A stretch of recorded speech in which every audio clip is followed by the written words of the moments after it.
What's up, Dad Cave? Have you ever been in a situation where maybe you're going through a divorce or you don't get to see your kids as much as you want to and that really bothers you? Well, if that's the case, then grab your soy latte and your Fig Newtons because this video is about to change your life.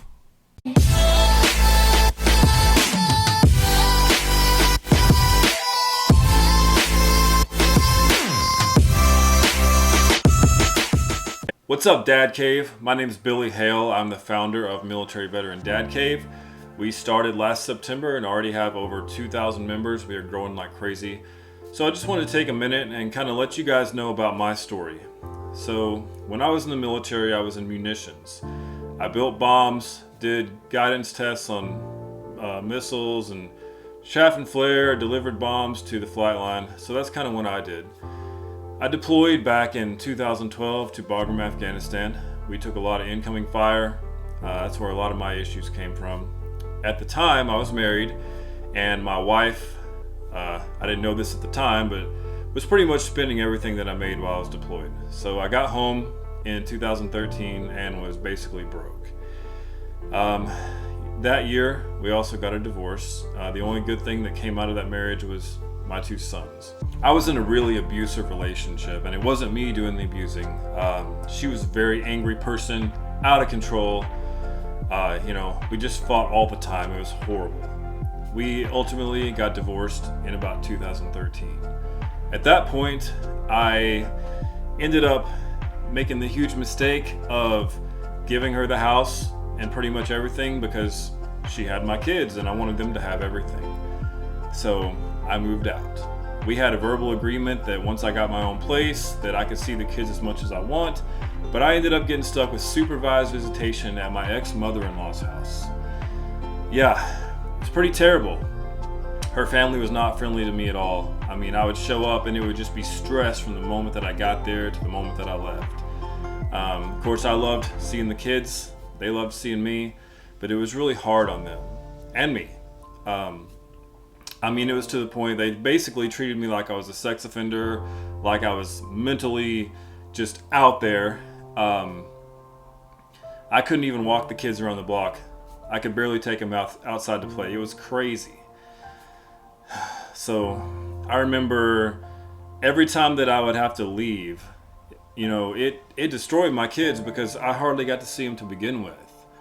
It was like every time that I would give them a hug and tell them that I had to go, they acted like they would never see me again, and they just completely broke down. It was horrible. It was really, really hard for me as well, but I had to try to hold it together. During that time, I made some bad life decisions. I got with some people that I shouldn't have been with. One of them was the worst. I ended up marrying the rebound girl. And they say you can't make a hoe into a housewife, and I definitely learned that the hard way. We were together for, 6 months, and I had enough, and I left her. At that point, I went back to stay with my parents. I was still seeing the kids, a couple times a month. It was horrible. Even though things completely sucked, I tried to make decisions that would benefit me at that point. Like, stayed with my parents for a while, saved up money, ended up going to stay with a friend of mine that I served with for a while. And at that point, I met someone who completely changed my life. And that was my wife. Here I am, this guy, barely put together. I really didn't have much of a job. I didn't own anything except a crappy little car. I was staying with my friend. But then this woman comes along, and she's put together, and she's beautiful. And man, God just totally blessed me with her. I started spending more and more time with her, and it started changing me. It started making me want to be a better man. And since that desire that was already in me but was built up so much, it made me even more determined to get more time with my boys. So I dated my wife for about a year, and then we got married. My wife knew about all the crap that my ex-wife had put me through, had put the kids through. She knew the whole story, and she was just as fed up with everything as I was. And that even more motivated me to make the right decisions. So at that point, the battle was on. I started going to have lunch with them. I started asking for their soccer schedules, baseball schedules, and she wouldn't give it to me. I had to, take shortcuts and try to find people that were in the team. It was difficult, but I did get to go to some games. I did everything that I could possibly do, even just the smallest things that you don't even think are a big deal. Well, they all matter. And over time, I just learned to trust God. And we say that so easily. Just trust in the Lord and everything will be great. But you know what? It's a lot more than words to trust God when you're in a hard situation. It's a lot harder to grab someone that you cannot see whenever you need him the most. I had been through such a hard time in my life. Faith did not come easy to me. But inside I knew that God had me. I knew it. It's just so hard to take that step. When I finally did take that step, started trusting God actively, started making the best decisions that I possibly could, my ex-wife was not doing that. All this time she had alienated me from the kids, told them horrible things about me. I have PTSD, so I'm immediately just sick in the head. I don't love them, according to her. I'm a horrible father, just on and on and on and on. All these lies. Eventually, my ex-wife got so crazy that she decided that she would take away, or try to take away, my overnight visits with the kids. She started putting all kinds of stipulations on it. She wanted me and my wife to go to counseling. It was crazy. And she ended up taking me to court for all that.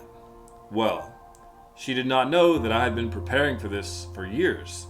Saving text messages, recordings, pictures, everything that I could possibly think of to document along the way I did. And for me, that ended up with me getting full custody of my boys last August. So, I've been through a lot that I haven't even put in this video, and I'm sure I'll talk about it in the future. But what I really want to just enforce with you guys is no matter how dark things may look or may have looked, even if you can't see the future, it's there. You may be in the moment now, but if you take the right steps, even if they're small, and you try to make those right decisions, it's going to work out. Even if you don't end up getting more time with your kids, you're still investing more into your kids, and ultimately they're going to see that, and it's going to mean a lot down the road. And our kids are definitely worth it. I can't even begin to tell you guys the headache and the heartache that I went through. But now when I look at my kids and I see the joy in their eyes and how happy they are, man, I would go through all that in a heartbeat again. So many people say that dads cannot get custody, and then you throw PTSD and anxiety and all this other stuff on top of it, and most people think, no way, this guy could never get more time with his children. That's what my ex-wife thought, and now she's learned the hard way that's not true. The only person that can control your destiny is you, and it takes controlling your mind, not giving in to the anger and the frustration and the stress. You've got to persevere, you've got to push on, because you know what? It sucks, but your kids are more than worth it. And take it from me, you can do this.